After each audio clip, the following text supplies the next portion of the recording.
We have 1 million active service members exiting the next 5 years, 200,000 a year. There aren't any jobs to give them. 45% of them are more likely to be self-employed. This is their opportunity. Welcome to Season 1 of VETS. VETS is a Veteran Entrepreneur Training Series brought to you by the Southwest Veterans Business Resource Center. Nationally, there's 23 million, nearly 23 million veterans in the nation. 45% of them are more likely to be self-employed.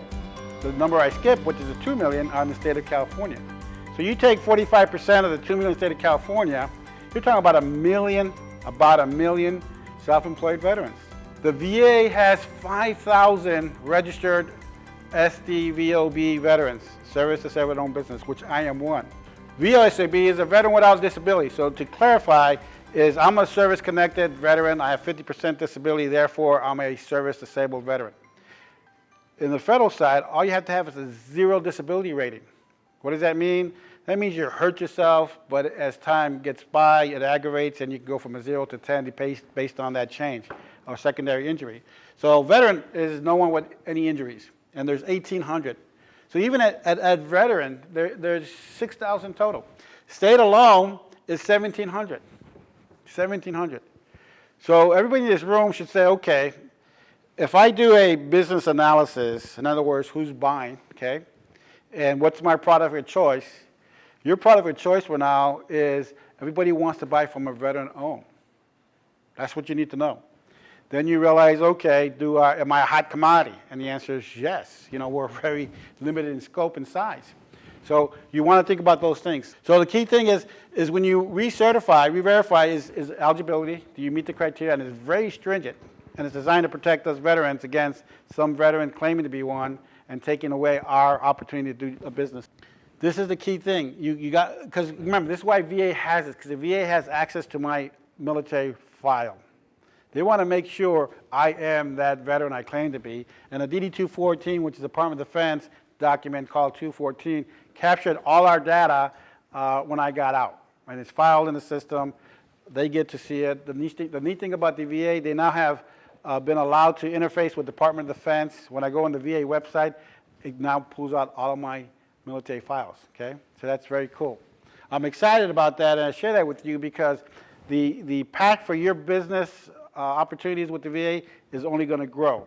Ownership, that's the most critical component, whether you re-verify or verifying, is what does ownership mean, okay? Well, ownership means that you have most of the shares, okay? So you can have 51% of total stock if you're a corporation. If you're sole proprietor, that's an easy one, unless you're here in the state of California. And then control. What does control mean is if I say I want to go east and everybody wants to go west, we're going east, okay? The majority won't demand me going east. That's control. And it's put on bylaws, okay? If you're a corporation, unlike a sole proprietor, if you're an organization and you're structured to where you have to have a quorum, and your documents say that, you lose control. Now, what I did in my bylaws is I made the majority veteran. Because you can have non-veterans involved, but you have to have a clause in there that says no matter if they're there or not, the veteran rules, okay? Because it's your bylaws, and as long as you're clear about that law, you're going to be okay. But if you leave it ambiguous to where a quorum is what it is, you know, and they read this, they're not there to say you did it wrong. They're there to protect that you maintain ownership and control. So this is a lot of reasons why a lot of folks don't apply for this process, because it seems like the VA is out to get us, but it's a federal law, okay? We have 1 million active service members exiting the next 5 years, 200,000 a year. There aren't any jobs to give them. 45% of them are more likely to be self-employed. This is their opportunity. Today's question is brought to you by thearc.com. What percentage of veterans are likely to be self-employed? Is it 10%, 25%, or 45%? The Southwest Veterans Business Resource Center, where communities serve veterans.